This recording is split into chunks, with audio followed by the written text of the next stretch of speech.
আজকে ২৭শে ডিসেম্বর আমার জন্মদিন। তো জন্মদিনে সকালবেলা উঠেই মায়ের সাথে চলে গেলাম জগন্নাথ মন্দির।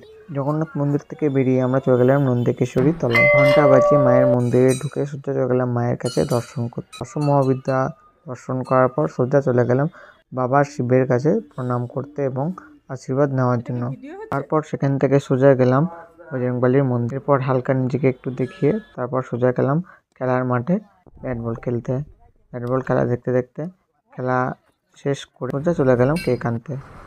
এই যে কেক নিয়ে এসেছি, কেক আনার কিছুক্ষণ পরেই শুরু করে দিলাম সেলিব্রেশন। পাড়ার কিছু ভাই এবং বন্ধুদের বলেছিলাম আসার জন্য, তারা এসেছিলো এবং তাদের সাথে একসাথে জন্মদিন সেলিব্রেট করেছি। ও হ্যাঁ, আদিকেও ডেকেছিলাম এবং এখানে কেক কেটে প্রথমে আদিকেই খাওয়াতে যাচ্ছি এবং তারপরে আস্তে আস্তে খাইয়ে দিলাম মাকে। তো মা অতটা কেক পছন্দ করে না, তো তাও মাকে একটু জোর করে খাওয়ালাম।